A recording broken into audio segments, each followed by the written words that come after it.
Amon-Ra St. Brown as a safe pick. Now, listen, if you want to go boom or go home, then, yeah, you can go with Jamar Chase and Justin Jefferson.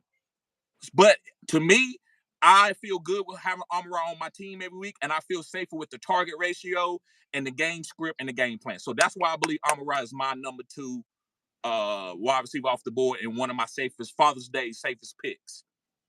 I agree. He's definitely he's not a big boom like some of the other guys. You know, he can boom, but he's not that big boom player.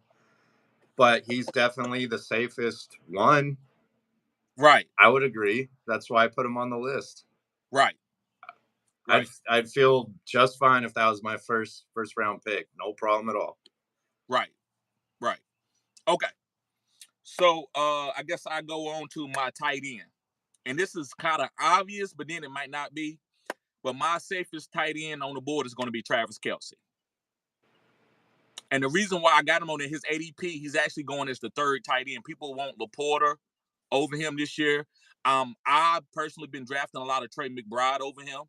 And I believe you're getting him at his old school ADP. And so that makes him a safe pick. He's a wide receiver playing tight end. That type of target is very, very safe. Now, do I believe that he's going to boom like he used to? No, because when they get up on teams, they're going to take Travis Kelce out the game. Because this is what you don't want to see. This is the way I look at the game. Like I said, everybody else sees the game differently, and that's fair.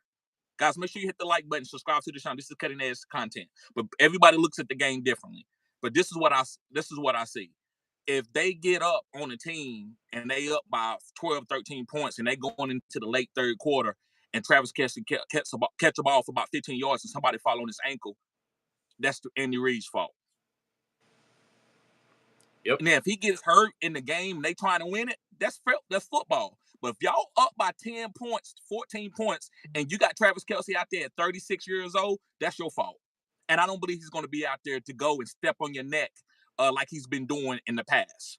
So I don't believe he's going to be really good in the 4th quadrant, because usually Kansas City has done this the past couple of years. They've been so good that in the 4th quadrant, they start taking their players out early. And you wonder, like, why Tyreek Hill back in the day? Why Tyreek Hill didn't give me this? And why Travis Kelce come out the game? Because they already got the division and they trying to win a Super Bowl. So that's why I think that his boom is down. But his safeness of getting 7 to 8 targets early and often, even on the first drive of the game, is Travis Kelce. He's a wide receiver and he's a mismatch every single time. So I think he's the safest pick as a tight end on the board, and you can get him this year because nobody's drafted him in the 1st round. I think he's going in the 3rd round most drafts now because he's older. Yep. I can't argue with that. I can't argue with that at all. I like the fact his value has slipped a little bit in redraft. I expect him to be a top 5 tight end, return tight end 1 numbers.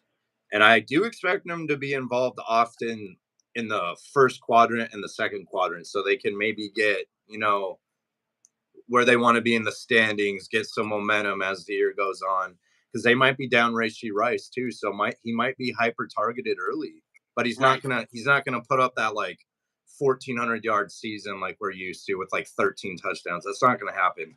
But I could see him getting close to maybe double-digit touchdowns and maybe close to 1,000 yards.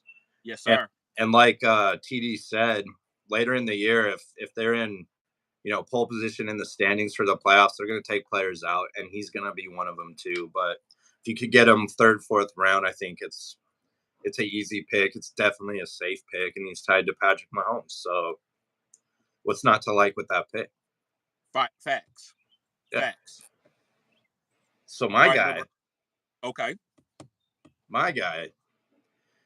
is potentially the number 1 target on his team now. And this is a playoff team who's attached to a high-ranking fantasy quarterback. You get him a couple rounds later than Kelce. It's Dalton Kincaid. So we don't know if he's going to put up these insane, hyper-targeted games. I would expect it. He's going to get at least 8 targets a game, I would think, somewhere around there, with the opportunity for more. He definitely has the opportunity to be the number 1 receiver on the team, and he might be close by the year's end. And he's kind of a unique tight end. He's not a blocking tight end. He's like a receiving tight end. So they're going to scheme him